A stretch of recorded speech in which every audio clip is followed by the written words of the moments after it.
Hi hello ನಮಸ್ಕಾರ. ನೀವು ನೋಡ್ತಾ ಇದ್ದೀರಾ ಕರ್ನಾಟಕ ನ್ಯೂಸ್ ಬೀಟ್ನ ವಿಶೇಷ ಬೀಟ್ ಕಾಸ್ಟ್ ಕಾರ್ಯಕ್ರಮಕ್ಕೆ ಪ್ರೀತಿಯ ಸ್ವಾಗತ.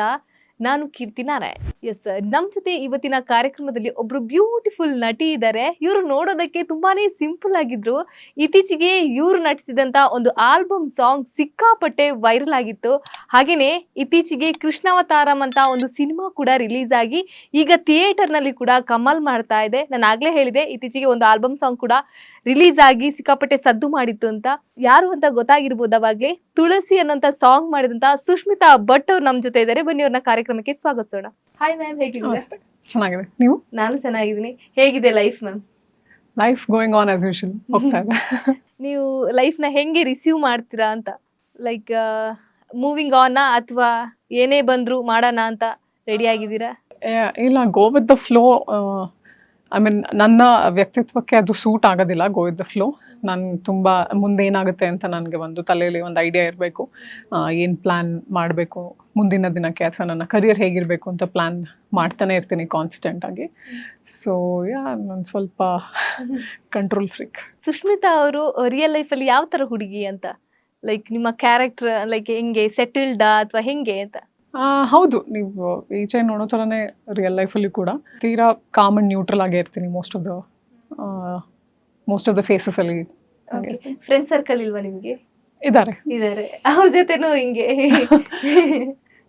ಇಲ್ಲ, ಅವ್ರ ಜೊತೆಗೆ ಸ್ವಲ್ಪ ಜಾಸ್ತಿನೇ ಮಸ್ತಿ ಮತ್ತು ಜಾಸ್ತಿ ಸದ್ದು ಮಾಡಿ, ಜಾಸ್ತಿ ಜೋರಾಗಿ ಮಾತಾಡಿ, ಅವ್ರನ್ನೆಲ್ಲ ಜಾಸ್ತಿ ಏನೋ ಹೀಯಾಳಿಸ್ಕೊಂಡೆಲ್ಲ ಮಾತಾಡ್ತೀನಿ ನಾನು ಜಾಸ್ತಿ. ಬಟ್ ಅಪಾರ್ಟ್ ಫ್ರಮ್ ದಟ್ ಅಷ್ಟೇ. ನೀವು ಸೋಷಿಯಲ್ ಮೀಡಿಯಲ್ಲಿ ಸಿಕ್ಕಾಪಟ್ಟೆ ಆಕ್ಟಿವ್ ಆಗಿರ್ತೀರಾ. ಸೊ ಸಿನಿಮಾ ಮಾಡಿ ಸೋಷಿಯಲ್ ಮೀಡಿಯಾ ಮೇಲೆ ಫೋಕಸ್ ಮಾಡಿದ್ರ ಅಥವಾ ಸೋಷಿಯಲ್ ಮೀಡಿಯಾದಿಂದ ನಿಮಗೆ ಆಪರ್ಚುನಿಟಿ ಸಿಗ್ತಾ ಹೋಯ್ತಾ, ಹೆಂಗೆ ಅಂತ? ಅದು ಸ್ವಲ್ಪ ಇಂಟರ್ಲಿಂಕ್ಡ್ ಇದೆ. ಬಿಕಾಸ್ ಮುಂಚೆ ನಾನು ಸೋಷಿಯಲ್ ಮೀಡಿಯಲ್ಲಿ ಜಾಸ್ತಿ ಏನೂ ಪೋಸ್ಟ್ ಮಾಡ್ತಿರ್ಲಿಲ್ಲ. ಯಾವುದೇ ಚಿತ್ರ ಆಗಲಿ ಅಥವಾ ರೀಲ್ಸ್ ಆಗಲಿ ಅದು ನಾನು ಅಷ್ಟಾಗಿ ಪೋಸ್ಟ್ ಮಾಡ್ತಿರ್ಲಿಲ್ಲ. ಆಗ ಆಲ್ರೆಡಿ ನನಗೊಂದು ಸೀರಿಯಲಲ್ಲಿ ಮಾಡಿದ್ದೆ. ಇನ್ಫ್ಯಾಕ್ಟ್ ಅದಾದಮೇಲೆ ಕೂಡ ಜಾಸ್ತಿ ಮಾಡ್ತಿರ್ಲಿಲ್ಲ. ಒಂದು ದಿನ ಒಬ್ಬರು ಫೋಟೋಗ್ರಾಫರ್ ನನಗೆ ರೀಚ್ ಔಟ್ ಮಾಡಿ ಆಮೇಲೆ ಆಲ್ಮೋಸ್ಟ್ 1 year ಆದಮೇಲಿಂದ ನಾನು ಅವ್ರಿಗೆ ಸರಿ ಮಾಡೋಣ, ಏನಾದರೂ ಟ್ರೈ ಮಾಡೋಣ ಅಂತ ಹೇಳಿ ನಾನು ಓಕೆ ಅಂದಿದ್ದು. ಸೊ ಅದಾದಮೇಲಿಂದ ವಿ ಟ್ರೈಡ್ ಸಮ್ 90s ಅದೇನಾದರೂ ರೀಕ್ರಿಯೇಟ್ ಮಾಡೋಣ ಅಂತ ಹೇಳಿ ಒಂದು ಸಾರಿ ವಿಡಿಯೋ ಆಗಲಿ, ಮತ್ತು ಸ್ವಲ್ಪ ವಿಂಟೇಜ್ ಕಾರ್ಸ್ಗಳ ಹತ್ರ ಎಲ್ಲಾದರೂ ಸಿಕ್ಕಿದ್ರೆ ಮಾಡೋಣ ಅಂತ ಹೇಳಿ ಟ್ರೈ ಮಾಡಿದ್ವಿ. ಅದು ವೈರಲ್ ಆಯಿತು. ತುಂಬ ಜನ ನೋಡಿ ಶೇರ್ ಮಾಡೋಕ್ಕೆ ಶುರು ಮಾಡಿದರು. ಆದ್ದರಿಂದ ನಾವು ಇದು ಎಲ್ಲರೂ ಜಾಸ್ತಿ ರಿಸೀವ್ ಮಾಡ್ತಿದ್ದಾರೆ, ನಾವಿನ್ನೂ ಮಾಡೋಣ ಏನಾದರೂ ಅಂತ ಹೇಳಿ ಹಾಗೆ ನನ್ನ ಸೋಷಿಯಲ್ ಮೀಡಿಯಾ ಬೆಳೀತು. ಸೊ ಅದು ಬೆಳೆದಿದ್ರಿಂದ ನನಗೆ ಬೇರೆ ಆಪರ್ಚುನಿಟೀಸು ಹಾಗೆ ಸಿಗೋಕ್ಕೆ ಶುರುವಾಯಿತು. ಸೊ ಇವಾಗ ಮೋಸ್ಟ್ ಆಫ್ ದ ಡೈರೆಕ್ಟರ್ಸ್ ಅಂದರೆ ಸೋಷಿಯಲ್ ಮೀಡಿಯಲ್ಲಿ ಕೂಡ ಸ್ಕೌಟ್ ಮಾಡ್ತಾರೆ. ಸೊ ಹಾಗಾಗಿ ನನಗೆ ಅದು ಅದನ್ನೇ ಹೇಳಕ್ಕೆ ಅಂತ ಬಂದೆ. ಇವಾಗ ಲೈಕ್ ಸೋಷಿಯಲ್ ಮೀಡಿಯಾ ಅಷ್ಟು ಫೋಕಸ್ ಮಾಡ್ತಾ ಇದ್ದಾರಾ ಡೈರೆಕ್ಟರ್ಸ್ ಅಂತ ನಿಮಗೆ ಅನ್ಸುತ್ತಾ? ಹೌದು, ನನಗೆ ತುಂಬ ಜನ ರೀಚ್ ಔಟ್ ಮಾಡಿರೋದು ಆಪರ್ಚುನಿಟಿಗಾಗಿ ಥ್ರೂ ಸೋಷಿಯಲ್ ಮೀಡಿಯಾನೇ. ಸೊ ಹಾಗಾಗಿ ಅವಾಗೆ ನನಗೂ ಅನಿಸಿದ್ದು ಇದು ಆಲ್ಸೋ ಲೈಕ್ ಒಂದು ಪೋರ್ಟ್ಫೋಲಿಯೋ ಥರ ಯೂಸ್ ಮಾಡಬಹುದು. Because many of the talents are getting recognised through social ಮೀಡಿಯಾಯಿಂದ. ಓಕೆ, ರೀಸೆಂಟಾಗಿ ನಿಮ್ಮ ಒಂದು ಸಿನಿಮಾ ರಿಲೀಸ್ ಆಯಿತು ಕೃಷ್ಣಾವತಾರಂ ಅಂತ. ಥಿಯೇಟರಲ್ಲಿ ಕೂಡ ಒಳ್ಳೆ ರೆಸ್ಪಾನ್ಸ್ ಕೂಡ ಪಡೆದುಕೊಳ್ತಾ ಇದೆ. ಸೊ ಆ ಸಿನಿಮಾಗೆ ಹೆಂಗೆ ಆಫರ್ ಬಂತು ಅಂತ? ಒಬ್ಬರು ಕಾಸ್ಟಿಂಗ್ ಡೈರೆಕ್ಟರ್ ಅವರ ಮೂಲಕ ಬಂದಿದ್ದು ನನಗೆ ಆಫರು. ಸೊ ಆಮೇಲೆ ನಾನು ಡೈರೆಕ್ಟರ್ನ ಮೀಟ್ ಮಾಡಿದೆ. ಆ್ಯಂಡ್ ಅವರಿಗೆ ಕೂಡ ನನ್ನ ಅದರ್ ವರ್ಕ್ಸ್ ಎಲ್ಲ ಅವರಿಗೆ ಗೊತ್ತಿತ್ತು. ಸೊ ಅದರಿಂದ ಅವರು ನನ್ನನ್ನು ಮೀಟ್ ಮಾಡಲಿಕ್ಕೆ ಅಂತ ಹೇಳಿ ಕರೆದ್ರು ಬಾಂಬೆಗೆ. ಸೊ ಅಲ್ಲಿ ಹೋಗಿ ಮಾತುಕತೆ ಎಲ್ಲ ಮುಗಿದ ಮೇಲಿಂದ ನನಗೆ ಒಂದು ರೋಲ್ ಆಫರ್ ಮಾಡ್ತೀನಿ, ಇದು ನಿಮಗೆ ಇಂಟ್ರೆಸ್ಟ್ ಇದೆಯಾ ಅಂತ ಕೇಳಿದ್ರು. ಸೊ ನನಗೆ ಮೈಥಾಲಜಿಕಲ್ ಸಬ್ಜೆಕ್ಟ್ ಅಂತಂದರೆ ನನಗೆ ಸ್ವಲ್ಪ ಅದರ ಏನೋ ಆಸೆ ಇದೆ, ಅದರಲ್ಲಿ ಒಂದು ಪಾತ್ರ ಮಾಡಬೇಕು ಅನ್ನೋ ಒಂದು ಆಸೆ ಇದೆ. ಸೊ ಹಾಗಾಗಿ ನಾನು ಓಕೆ ಅಂದಿದ್ದಾಯಿತು. ಅಂದರೆ ನೀವು ಜಾಸ್ತಿ ಮೈಥಾಲಜಿ ಪಾತ್ರಕ್ಕೆ ಫೋಕಸ್ ಮಾಡ್ತಾ ಇದ್ರೆ ಹೆಂಗೆ? ಹೌದು, ನನಗೆ ಅಂಥ ಕಥೆಗಳು ಪ್ಲಸ್ ಅಂಥ ಕ್ಯಾರೆಕ್ಟರ್ಗಳು ಮಾಡೋದು ನನಗೆ ತುಂಬ ಇಷ್ಟ.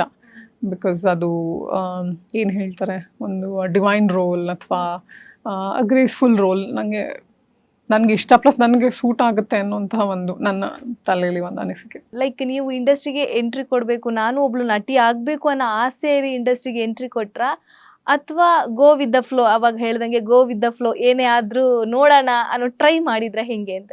ಇದು ಖಂಡಿತ ಟ್ರೈ ಮಾಡಿದ್ದು. ಇದು ನನ್ನ ಕರಿಯರ್ ಗೋಲ್ ಆಗಿರಲಿಲ್ಲ ಯಾವತ್ತೇ. ಸೊ ಕೋವಿಡ್ ಟೈಮಲ್ಲಿ ಜಾಸ್ತಿ ಏನು ಮಾಡ್ತಿರ್ಲಿಲ್ಲ. ಸೊ ಅದಕ್ಕೆ ನಾನು why not let me try this creative ಫೀಲ್ಡಲ್ಲಿ ಟ್ರೈ ಮಾಡಿ ನೋಡೋಣ ಅಂತ ಹೇಳಿ ಟ್ರೈ ಮಾಡಿದ್ದು. ಸೊ ಅದಾದ್ಮೇಲೆ ಒಂದರಿಂದ ಒಂದು ಆಪರ್ಚುನಿಟೀಸ್ ಹಾಗೆ ಬೆಳ್ಕೊಂಡು ಹೋಯ್ತು. ಅಂದ್ರೆ ಕೋವಿಡ್ ಟೈಮ್ ನಿಮಗೆ ನಿಮ್ಮ ಲೈಫ್ ನ ಒಂದು Lucky ಟರ್ನಿಂಗ್ ಆಯ್ತು. ಪಾಯಿಂಟ್ ಅಂತ ಹೇಳ್ಬೋದು. ಓಕೆ, ನನಗೆ ಎಲ್ಲ ಸಿಕ್ಕಾಪಟ್ಟೆ ಸೋಷಿಯಲ್ ಮೀಡಿಯಾ ಯೂಸರ್ಸ್ಗೆ ಇದು ಕ್ಯೂರಿಯಾಸಿಟಿ ಇರ್ಬೋದು, ಸುಷ್ಮಿತಾ ಭಟ್ ಅವ್ರ ಜೊತೆ ಎಷ್ಟು ಸ್ಯಾರೀಸ್ ಇದೆ, ಎಷ್ಟು ಸ್ಯಾರಿ ಕಲೆಕ್ಷನ್ ಇದೆ ಅಂತ. ಇಲ್ಲ, ಜಾಸ್ತಿ ಏನೂ ಇಲ್ಲ. ಮೋಸ್ಟ್ ಆಫ್ ಇಟ್ ನಾನು ಮಾಡೋದು ಅಂದರೆ ಇನ್ಸ್ಟಾಗ್ರಾಮಲ್ಲಿ ನನಗೆ ಅವಾಗ ತುಂಬಾ ವುಮೆನ್ ಆಂಟ್ರಪ್ರನರ್ಸ್ ರೀಚ್ ಔಟ್ ಮಾಡ್ತಿದ್ರು. ಸೊ ಅವರು ಹೇಗೆ ಮನೆಯಿಂದನೇ ಅವರು ಹ್ಯಾಂಡ್ಲೂಮ್ ಬಿಸ್ನೆಸ್ ಇದೆ ಅಥವಾ ಮನೆಯಿಂದನೇ ಒಂದು ಸಣ್ಣ ಬಿಸ್ನೆಸ್ ಶುರು ಮಾಡಿರ್ತಾರಲ್ಲ, ಅಂಥವ್ರ ಹತ್ರದಿಂದ ಸ್ಯಾರೀಸ್ ತುಂಬಾ ಬರ್ತಾ ಇತ್ತು. ನೀವು ಅದನ್ನು ಎಂಡೋರ್ಸ್ ಮಾಡಿ ಕೊಡೋಕ್ಕಾಗತ್ತಾ, ಒಂದು ಮಾರ್ಕೆಟಿಂಗ್ ಮಾಡಿ ಕೊಡೋಕ್ಕಾಗತ್ತಾ ನಿಮ್ಮ ಪೇಜಲ್ಲಿ ಅಂತ ಹೇಳಿ. ಸೊ ನಾವು ಹೇಗಿದ್ರೂ ನಾವು we were trying different things ಅಲ್ವಾ. ಸೊ ಅದಕ್ಕೆ ನಾನು ಓಕೆ ಅಂತ ಹೇಳಿ ಅವರಿಗೆ ಒಂದು ಸಹಾಯ ಆಗೋ ಥರ ಮಾಡ್ತಿದ್ದು. ಸೊ ಸುಷ್ಮಿತಾ ಭಟ್ ಅವ್ರ ಸ್ಯಾರಿ ಅಲ್ಲ, ಸೊ ಅದು ಬೇರೆಯವ್ರ ಸ್ಯಾರಿ.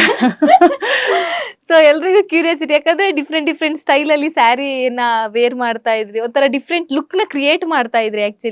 ಆಕ್ಚುಲಿ ನಿಮಗೆ ಫ್ಯಾನ್ ಬೇಸ್ ಇರೋದೇ ಲೈಕ್ ನಿಮ್ಮ ಲುಕ್ಕಿಗೆ, ಲೈಕ್ ನೀವು ರೀಕ್ರಿಯೇಟ್ ಮಾಡ್ತಿದ್ದ ರೀತಿಗೆ ಫ್ಯಾನ್ ಬೇಸ್ ತುಂಬಾ ಇತ್ತು. ಸೊ ಸೋಷಿಯಲ್ ಮೀಡಿಯಾದಲ್ಲಿ ಒಂದಷ್ಟು ಜನರಿಗೆ ನೆಗೆಟಿವ್ ಕಮೆಂಟ್ಸ್ ಬರ್ತಿದ್ರೆ, ಬಟ್ ನಿಮಗೆ ಅದರಲ್ಲಿ ತುಂಬಾ ಲಕ್ಕಿ ಅನ್ಸುತ್ತೆ, ತುಂಬಾ ಪಾಸಿಟಿವ್ ಕಮೆಂಟ್ಸ್ಗಳೇ ಬರುತ್ತೆ. ಸೊ ಏನ್ ಹೇಳ್ತೀರಾ? ಅಂದರೆ ಫಸ್ಟ್ ಆಫ್ ಆಲ್ ಥ್ಯಾಂಕ್ಸ್. ಯಾರು ನನ್ನ ರೀಲ್ಸ್ನ ನೋಡಿ ಅದನ್ನು ಶೇರ್ ಮಾಡಿ ಅಥವಾ ಅದರಲ್ಲಿ ಕಾಮೆಂಟ್ ಮಾಡಿ, ಲೈಕ್ ಮಾಡಿ, ಅದರಲ್ಲಿ ಒಂದು ಸಮಯನ ಅವರ ಸಮಯನ ನನ್ನ ರೀಲ್ಸಿಗೆ ಕೊಟ್ಟಿದ್ದಾರಲ್ಲ, ಅವರಿಗೆಲ್ಲ ಥ್ಯಾಂಕ್ಸ್. ಬಿಕಾಸ್ ಅವರಿಂದನೇ ನನಗೆ ಅಷ್ಟು ಗ್ರೋತ್ ಆಗಿದ್ದು ಸೋಷಿಯಲ್ ಮೀಡಿಯಾಲಿ ಕೂಡ. ಬಿಕಾಸ್ ನೀಟಾಗಿ ಸಾರಿ ಹೇಗೆ ಉಡ್ತಾರೋ ಆ ಥರ ಉಡ್ದೇನೆ ನನಗೆ ಬರೋ ಥರ ಉಟ್ಕೊಂಡು, ಆ್ಯಂಡ್ ನನಗೆ ಗೊತ್ತಿರೋ ಜಾಗದಲ್ಲಿ ನನಗೆ ಗೊತ್ತಿರೋ ಎಕ್ಸ್ಪ್ರೆಷನ್ಸ್ ಇಟ್ಕೊಂಡು, ಆಮೇಲೆ ನಮಗೆ ಗೊತ್ತಿರೋ ಕಾನ್ಸೆಪ್ಟ್ಸ್ನ, ಅದು it might not be the best concept in the world, ಆ ಥರ ಏನೂ ಇಲ್ಲದೆ ಬಹು ಸರಳವಾಗಿ ಮಾಡಿದಂತಹ ಸರ್ಟನ್ ಕಾನ್ಸೆಪ್ಟ್ಸ್. ಸೊ ಅದು ಅವ್ರಿಗೆ ಇಷ್ಟ ಆಗಿದೆ ಅಂತಂದರೆ ನನಗೆ ಖಂಡಿತ ಖುಷಿ. ನನಗೇನಂದರೆ ಒಂದು ಸೀರೆ ಉಟ್ಕೊಳ್ಳೋದಕ್ಕಾಗಲಿ, ನಿಮಗೆ ಜಾಸ್ತಿ ನಿಮ್ಗೆ ಅದಕ್ಕೆ ರೆಡಿ ಆಗಬೇಕಂತ ನಿಮಗೆ ಜಾಸ್ತಿ ಜ್ಯುವೆಲ್ರಿ ಬೇಡ, ಅಥವಾ ಮೇಕಪ್ ಬೇಡ, ಅಥವಾ ನಿಮ್ಮ ಹೇರ್ ಸ್ಟೈಲಿಂಗ್ ಬೇಡ. That was my main motivation ನನಗಿದ್ದಿದ್ದೆ. ಅಂದರೆ ಎಲ್ಲರೂ ಡೇ ಟು ಡೇ ಲೈಫಲ್ಲಿ ಎಲ್ಲರೂ ಹಾಕೊಂಡು ಓಡಾಡಬೇಕು, ಕಂಫರ್ಟಬಲ್ ಆಗಿ ಹಾಕೊಂಡು ಓಡಾಡಬೇಕು. ಹಾಂ, ನೀವು ಎಷ್ಟು ಸಿಂಪಲ್ ಇದ್ರೋ ಅಷ್ಟು, ನಿಮಗೆ ಎಕ್ಸ್ಟ್ರಾ ಏನು ಮೇಕಪ್ ಬೇಡ ನೀವು ಈ ಥರ ಸ್ಯಾರಿಗಳನ್ನ ಉಡೋದಕ್ಕೆ ಅಂತ ಹೇಳಿ. ಸೊ ಆ ಕಾನ್ಸೆಪ್ಟ್ ಐ ಥಿಂಕ್ ರೀಚ್ ಆಗಿದೆ. ಅದರಿಂದ ನನಗೆ ಇಷ್ಟು ಫಾಲೋವರ್ಸ್ ಆಗಲಿ ಅಥವಾ ಲೈಕ್ಸ್ ಆಗಲಿ ವಿಡಿಯೋ ಮೇಲೆ ಬರ್ತಿದೆ ಅನ್ನೋ ನನ್ನ ಅನಿಸಿಕೆ. ಈ ಮಾಡರ್ನ್ ಯುಗದಲ್ಲಿ ನೀವು ಒಂಥರ ಟ್ರೆಡಿಷ್ನಲ್ ಟಚ್ ಕೊಟ್ಟು, ಟ್ರೆಡಿಷ್ನಲ್ ವೇಲಿ ಸೀರೆ ಉಟ್ಟು ಅದು ರೀಚ್ ಆಗಿ, ಸೊ ಯಾಕೆ ನಿಮಗೆ ಲೈಕ್ ಇದೇ ಥರ ರೀಕ್ರಿಯೇಟ್ ಮಾಡೋಣ, ಲೈಕ್ ಓಲ್ಡ್ ಸ್ಟೈಲ್ 90s ಸ್ಟೈಲ್ಗೆ ಹೋಗೋಣ, ಅದು ನಿಮ್ಮ ಥಾಟ್ ಹೆಂಗೆ ಬಂತು? ಆ ಥಾಟಲ್ಲೇ ನೀವು ಕಂಟಿನ್ಯೂ ಆಗಬೇಕು ಅಂತ ಹೆಂಗೆ ಅನಿಸ್ತು?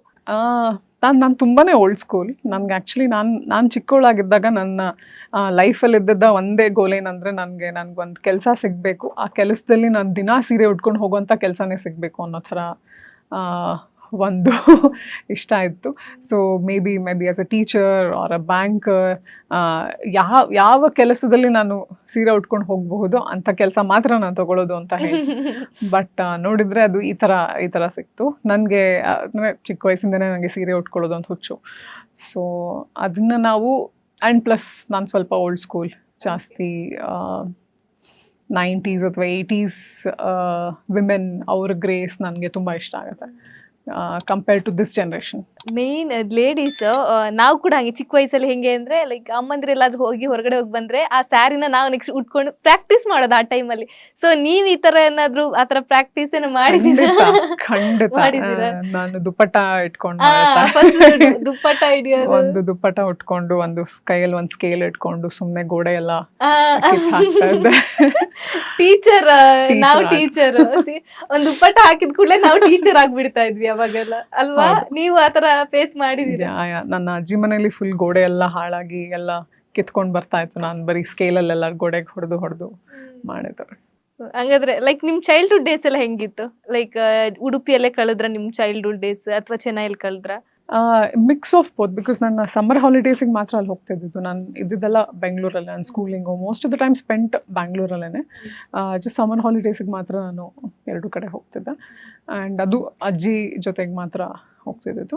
ನನ್ನ ಚೈಲ್ಡ್ಹುಡ್ ಹೆಂಗಿತ್ತಂದರೆ ಜಾಸ್ತಿ ಓದೋದ್ರ ಮೇಲೆ ಕಾನ್ಸಂಟ್ರೇಷನ್. ನಮ್ಮ ಮನೇಲಿ ತುಂಬಾ ಆರ್ಥೋಡಾಕ್ಸ್ ನನ್ನ ಪೇರೆಂಟ್ಸ್, ತುಂಬಾ ಸ್ಟ್ರಿಕ್ಟ್. ಅವ್ರಿಗೆ ಏನಂದರೆ ಹೊರಗೆಲ್ಲೂ ಆಡ್ಲಿಕ್ಕೆ ಹೋಗಬಾರ್ದು, ಜಸ್ಟ್ ಮನೇಲಿ ಕುತ್ಕೊಂಡು ಓದಬೇಕು ಅಷ್ಟೇ ಅನ್ನೋ ಥರ ಪೇರೆಂಟ್ಸ್ ಇದ್ದಿದ್ದು. ಸೊ ನಾನು ಹೆಚ್ಚಿಗೆ ಸ್ಪೆಂಡ್ ಮಾಡಿರೋ ಟೈಮ್ ಅಂತಂದರೆ ಓದೋದ್ರ ಮೇಲೆ.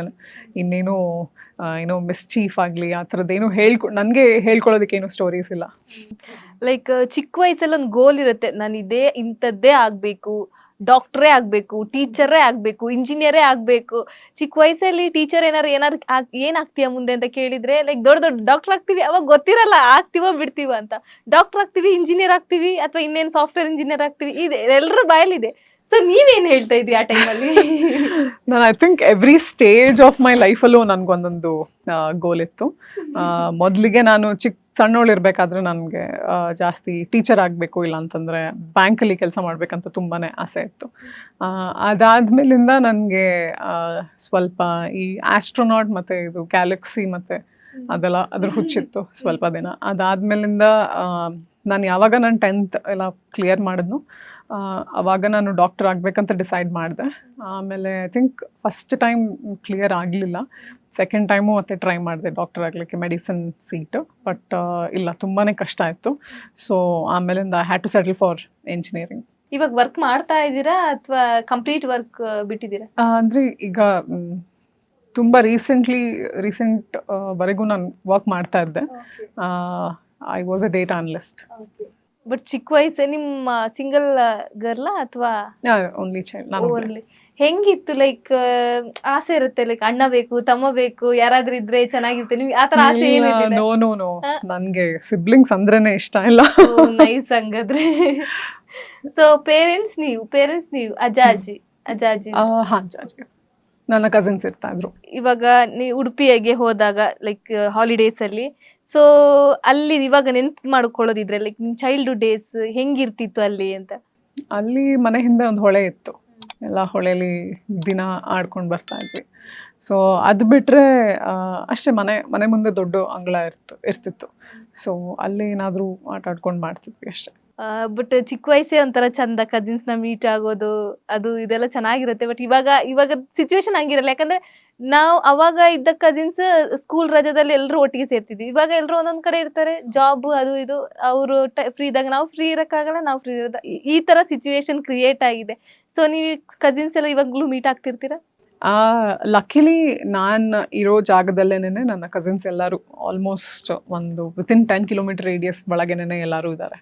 ಸೊ ಹಾಗಾಗಿ ನನಗೆ ಇವಾಗ ಈ ಸರ್ಟನ್ ಏಜ್ ಇದರಲ್ಲಿ ನಾನು ಅವ್ರ ಜೊತೆ ಜಾಸ್ತಿ ಟೈಮ್ ಸ್ಪೆಂಡ್ ಮಾಡ್ತಿದ್ದೇನೆ ಲಕ್ಕಿಲಿ.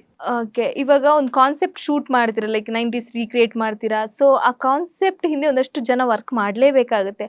ಸೊ ಐಡಿಯಾಸ್ ಎಲ್ಲ ಹೇಳೋದು ಅದೆಲ್ಲ ಯಾರ್ದಿರುತ್ತೆ? ನಿಮ್ದೇ ಐಡಿಯಾಸ್ ಇರುತ್ತಾ ಅಥವಾ ಯಾರ್ದಿರುತ್ತೆ? ಎಷ್ಟು ಜನ ವರ್ಕ್ ಮಾಡ್ತೀರಾ ಒಂದು ವಿಡಿಯೋಗೋಸ್ಕರ ನೀವು? ಅಂದರೆ ನನ್ನ ಫೋಟೋಗ್ರಫರ್ ಒಬ್ಬರು ಇದ್ರು, ಬಿಪ್ಲಬ್ ಅಂತ ಹೇಳಿ. ಸೊ ನಾನು ಮತ್ತು ಬಿಪ್ಲಬ್ ಅವರು ಸೇರಿ ಒಂದು ಕಾನ್ಸೆಪ್ಟ್ ಹುಡುಕ್ತಿದ್ವಿ. ಆ್ಯಂಡ್ ಅಫ್ಕೋರ್ಸ್ ನನ್ನ ಜೊತೆಗೆ, ಅಂದರೆ ಬಿಪ್ಲಬ್ ಜೊತೆಗೆ ಅಂದರೆ ಐ ವುಡಂಟ್ ಸೇ ನಮ್ಮ ಇದಕ್ಕೆ ದೇ ಆರ್ ಪಾರ್ಟ್ ಆಫ್ ನಮ್ಮ ವಿಡಿಯೋಗೆ ವರ್ಕ್ ಮಾಡ್ತಿದ್ರು ಅಂತ ಹೇಳಲ್ಲ, but they are friends and well wishers who use to come, ನಮ್ಮ ಜೊತೆಗೆ ಬರ್ತಿದ್ರು, ನಮ್ಮ ಜೊತೆಗೆ ಏನೇ ಹೆಲ್ಪ್ ಬೇಕೆಂದರೆ ಮಾಡ್ತಿದ್ರು. ಸೊ ಅಜೀಶ್ ಅಂತ ಒಬ್ಬರಿದ್ರು, ಮತ್ತು ವೈಭವ್ ಅಂತ ಕೂಡ ಒಬ್ಬರಿದ್ರು. ಸೊ ನಾವೆಲ್ಲರೂ ಒಟ್ಟಿಗೆ ಮಾಡ್ತಿದ್ವಿ, ಏನೇ ಈಚೆಯಲ್ಲಿ ಶೂಟ್ ಮಾಡ್ಬೇಕಂದ್ರೂ. ಬಟ್ ಅದು ಕೆಲಸ ಥರ ಇರಲಿಲ್ಲ, ಸುಮ್ಮನೆ it was more like a fun banter. ಈಚೆ ಹೋಗಿ ನಾವು ಸುಮ್ಮನೆ ಏನೋ ಎಕ್ಸ್ಪ್ಲೋರ್ ಮಾಡಿ ಏನೋ ಶೂಟ್ ಮಾಡಿ ಬರೋದು, ಒಬ್ರಿಗೇನೋ ಐಡಿಯಾ ಬರುತ್ತೆ ಮತ್ತು ಅದನ್ನು ಶೂಟ್ ಮಾಡೋದು, ಆ ಥರ ಇರ್ತದೆ ಅಷ್ಟೇ. ರೀಸೆಂಟಾಗಿ ಒಂದು ಸಾಂಗ್ ನಿಮ್ಮದು ತುಳಸಿ, ಯಾರ ಮೊಬೈಲಲ್ಲಿ ನೋಡಿದ್ರು ಆ ಸಾಂಗ್ ತುಳಸಿ ಅನ್ನೋಂಥ ಸಾಂಗ್ ಸಿಕ್ಕಾಪಟ್ಟೆ ವೈರಲ್ ಆಗಿತ್ತು. ಸೊ ಹೆಂಗೆ, ಎಷ್ಟು ಖುಷಿ ಇದೆ ಆ ಸಾಂಗ್ ಬಗ್ಗೆ ನಿಮಗೆ? ಖುಷಿ, ಹೆಮ್ಮೆ ಎಲ್ಲ ಇದೆ. ನಮ್ಗೆ ಅದು ಸಾಂಗ್ ಮಾಡ್ಲಿಕ್ಕೆ ಸಿಕ್ಕಿದ್ದೇ ಒಂದು ದೊಡ್ಡ, ವಿ ಆರ್ ವೆರಿ ಲಕ್ಕಿ. ಆ ಥರ ಒಂದು ವೆರಿ ಡಿವೈನ್ ಸಾಂಗ್ನ ಇದು ಮಾಡಿದ್ದು. ಆ್ಯಂಡ್ ಸುಮೇಧ್ ಅವರು ಆ ಸಾಂಗ್ ಮೇಲೆ ತುಂಬಾ ವರ್ಕ್ ಮಾಡಿದ್ದಾರೆ, ಬಿಕಾಸ್ ಅವರ ಒಂದು ಲಿರಿಕ್ಸ್ ಹಾಕಿ ಮತ್ತು ಪುರಂದ್ರದಾಸರ ಲಿರಿಕ್ಸ್ ತೊಗೊಂಡು ಹಾಕಿ ಅದಕ್ಕೆ ಒಂದು ಥರದ ಮ್ಯೂಸಿಕ್ ಮಾಡಿದ್ದಾರೆ. ಆ ಮ್ಯೂಸಿಕ್ ಹೇಗಿದೆ ಅಂತಂದರೆ ಯಾರೇ ಕೇಳಿದ್ರು ಮತ್ತೆ ಪುನಃ ಕೇಳಬೇಕನ್ನೋಂಥ ಒಂದು ಆಸೆ ಬರುತ್ತೆ. ಸೊ ಅಂಥ ಒಂದು ಸಾಂಗ್ ಮೇಲೆ ನಮಗೆ ವರ್ಕ್ ಮಾಡೋಕ್ಕೆ ಸಿಕ್ಕಿದ್ದು ತುಂಬಾ ಲಕ್ಕಿ ನಾವು. ಅದಾದಮೇಲೆ ಮೋಸ್ಟ್ ಆಫ್ ಇಟ್ ಎಲ್ಲದು ಕೊಲಾಬ್ರೇಟಿವ್ ಇದರಿಂದನೇ ಆಯಿತು. ವಿಷ್ಣು ಅವರು ಬಂದರು, ಅವ್ರು ಒಂದು ಕಾನ್ಸೆಪ್ಟ್ ಬರೆದ್ರು ಅದ್ರ ಮೇಲೆ. ಆ ಕಾನ್ಸೆಪ್ಟ್ನ ಅವರೇ ಡೈರೆಕ್ಟ್ ಮಾಡಿದ್ರು ಸಾಂಗಲ್ಲಿ. ಆ್ಯಂಡ್ ಮತ್ತು ರೆಕ್ಟ್ಯಾಂಗಲ್ ಫಿಲ್ಮ್ ಸ್ಟುಡಿಯೋಸ್ ಬಂದರು, ಆಮೇಲೆ ಲೈಟ್ ಬಕೆಟ್ ಪ್ರೊಡಕ್ಷನ್ಸ್ ಬಂದರು. ಸೊ ಅವರು ಕ್ಯಾಮ್ರಾಗೆ ಹೆಲ್ಪ್ ಮಾಡಿದ್ರು, ಮತ್ತು ಅಲ್ಲಿ ಸೆಟ್ಟಲ್ಲಿ ಇದ್ದಿದ್ದವರ ಫುಡ್ ಎಕ್ಸೆಟ್ರಾ ನೋಡ್ಕೊಳ್ಳೋದಕ್ಕೆ ಹೆಲ್ಪ್ ಮಾಡಿದ್ರು. ಸೊ ಹಾಗೆ ಆಮೇಲೆ ಅಜಿತ್ ಅವ್ರ ಕಾಸ್ಟ್ಯೂಮ್ಸ್ಗೆ ಹೆಲ್ಪ್ ಮಾಡಿದ್ರು.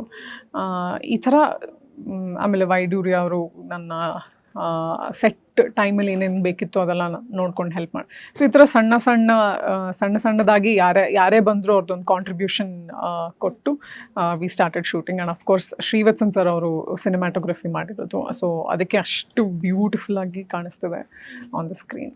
ಸಾಂಗ್ ಸ್ಟಾರ್ಟಿಂಗ್ ಡೇಸಲ್ಲಿ ಆ ಸಾಂಗ್ ಮೇಲೆ ಎಷ್ಟು ಹೋಪ್ಸ್ ಇತ್ತು ನಿಮಗೆ?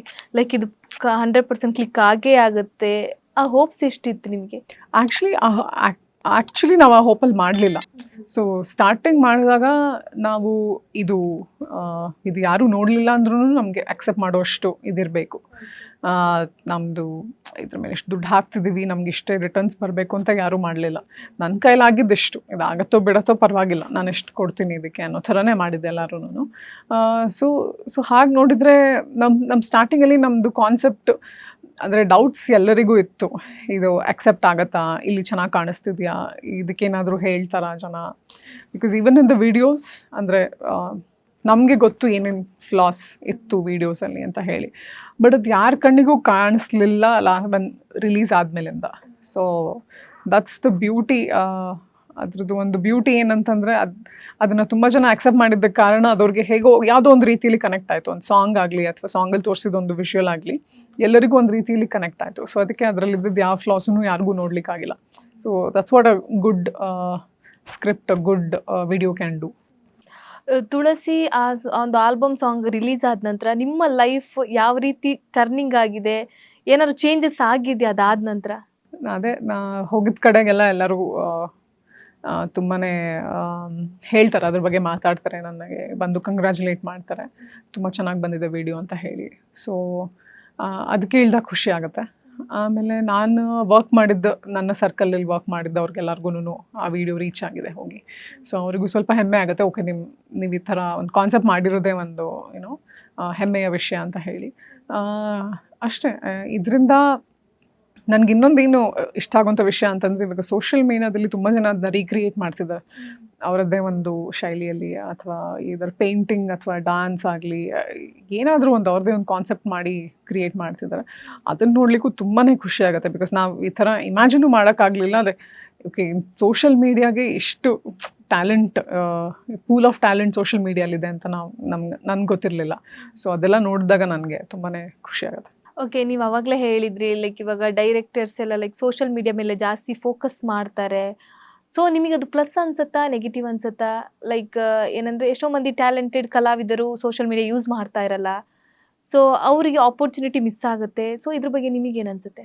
ಖಂಡಿತ ನೀವು ಹೇಳಿದ್ದು. ಬಿಕಾಸ್ ಇವಾಗ ನನ್ನ ಫಾಲೋವರ್ಸ್ ಏನಿದ್ದಾರೆ, ನನಗಿಂತ ಸ್ವಲ್ಪ ಜಾಸ್ತಿ ಫಾಲೋವರ್ಸ್ ಇರೋರಿಗೆ ಅವ್ರ ವೀಡಿಯೋಸ್ ಜಾಸ್ತಿ ರೀಚ್ ಇರುತ್ತೆ ಅಲ್ವಾ? ಸೊ ಯಾವಾಗಲೂ ಇದು ಒಂದು ಡಿಸಡ್ವಾಂಟೇಜ್ ಇದ್ದೇ ಇರುತ್ತೆ ಸೋಷಿಯಲ್ ಮೀಡಿಯಾ ಬಗ್ಗೆ.